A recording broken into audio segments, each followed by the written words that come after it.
Right, so there's been an 18-minute long Lords of the Fallen gameplay video released on YouTube. I've been keeping an eye on the Lords of the Fallen since it was announced. You can already pre-purchase the game for 60 or 70 buckaroos, and in this video I kind of want to talk about if I think it's worth pre-purchasing this cat in a box. I mean, the box is beautifully wrapped, but what's inside, nobody knows. So let's analyze the bloody thing and see if the Lords of the Fallen is worth buying or rather pre-purchasing now, shall we?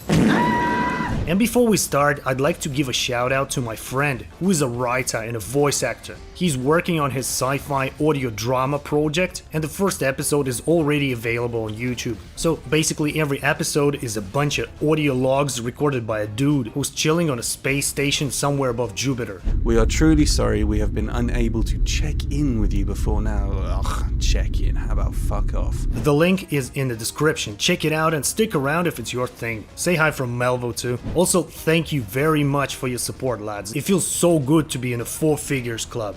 Cheers. Okay, so what is the Lords of the Fallen? A vast world awaits in all new dark fantasy action RPG, Lords of the Fallen. Oh, so it's Lords of the Fallen now, not the Lords of the Fallen. They decided to ditch the. On hexworks.com it still says that they're developing the Lord of the Fallen. I understand that it's just a typo, but come on man, you could have taken the 60 I've sent out of your piggy bank to hire a student to do copywriting for you or something. And I know I sound like a petty douchebag right now pointing out accidental typos, but hey, I'm also sick of wasting money on broken, undercooked, empty shell of a game IPs.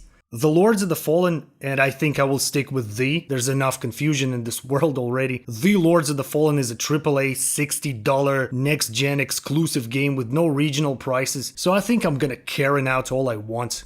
You don't get it. I want the Lords of the Fallen to be good. I'm just tired of mediocrity. Call the manager.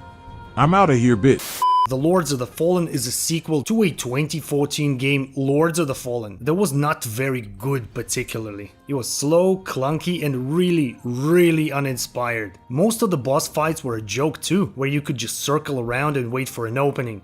Really, the biggest problem with the game was how clunky and slow everything was. The game was not bad, just unremarkable is all. And this is the first red flag actually. Lords of the Fallen 2014 was developed by CI Games, and the Lords of the Fallen is being developed by Hexworks, and Hexworks is a CI Games studio. So maybe they did their research and now know what makes Souls-like action games tick, but I guess we will see on the 13th of October, right? Anyways, the gameplay video. Unfortunately, there's no Iron Maiden or with his everlasting hit Mother, but at least they're showing us some real gameplay, not edited music video bootleg this time. Unfortunately, we can't see any HUD, and I think no HUD bad. Do you remember this The Day Before game where the devs were showing quote-unquote gameplay footage that looked like it was staged, scripted, and felt on the rails sorta? Now, I don't have the same feeling watching the Lords of the Fallen gameplay videos, and I'm not trying to say that the whole thing is a scam or something, but the fact that it's lacking HUD is quite concerning to me. I don't know, maybe there's a specific reason behind it, aside from hiding gameplay flaws and inconsistencies.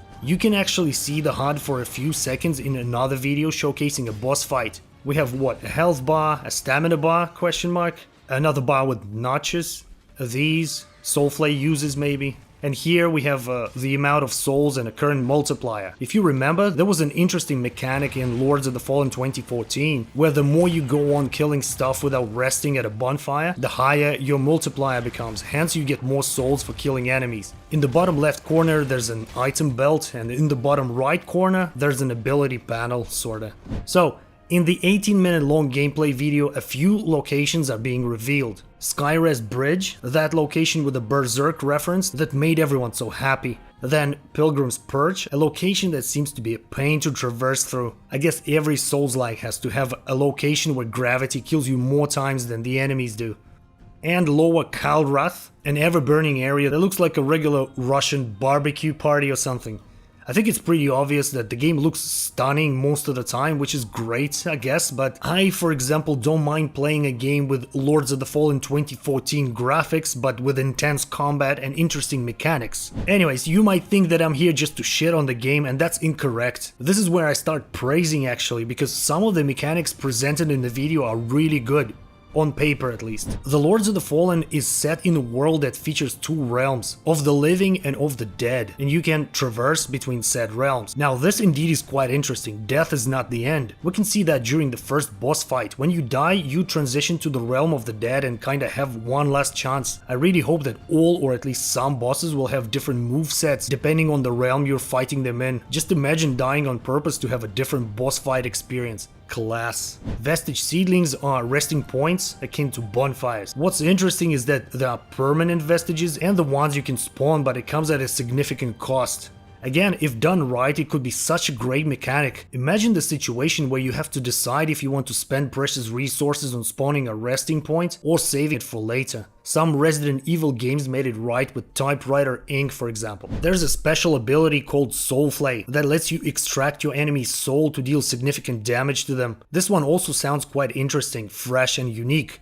Really, I can't remember any games off the top of my head where you can manipulate with enemy souls the way it was shown in the Lords of the Fallen video. Soulflake can also be used to manipulate the environment in specific places. So again, if we will have to decide whether to use the ability to get to a certain place or to deal massive damage to a hard to deal with enemy, I'm interested. And another interesting thing, you can raise the lamp to kind of peek into the other realm. For example, sometimes you come across gaps you can't cross, but if you peek into the realm of the dead, you can see that the gap is bridged there. So to get across, you kind of have to kill yourself, which is badass. And getting back to the realm of the living is only available at Vestiges, as far as I understand. Imagine switching between realms, solving environmental puzzles, finding extra loot, etc. Sounds really good too. And co-op, this is official. There's a multiplayer co-op feature, and the coolest part is that your mates or randoms can stay in your world for as long as they or you want. Now, there are no Souls-like action games that I'm aware of that let you go through the whole thing in seamless fashion. Yeah, you can play Elden Ring with mates using seamless co-op mod, or you can play Ashen or Remnant games if you consider them Souls-likes, of course, and that's about it, I think. Magic was also explained for a bit in the video. There are 3 schools of sorcery: Rugar, Radiant and Umbral, and we even get to see a character built around Rugar spells in action. It looks quite good, but sometimes it's like really hard to see what's going on. There are so many effects on the screen you can barely see your character or the enemy. But I'm not gonna lie, this Hellhound summoning ability looks so badass. What is not so badass is some sound effects. Seriously, what the hell is wrong with sound effects? Like impact sounds, for example. It feels like they were taken, I don't know, from a home video of a guy beating a wall with raw fish or something. Some other sound effects are particularly underwhelming and lackluster too.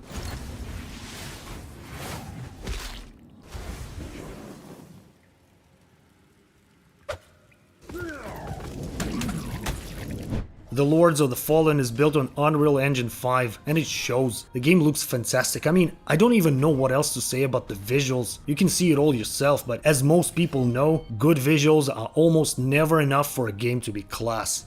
So what do we have? We have stunning visuals, we have interesting mechanics, and let's be honest, combat looks kinda promising for the most part. Like it's faster than Dark Souls 1, but slower than Dark Souls 3, if that makes sense. But I think there are red flags, and it's really hard to ignore them.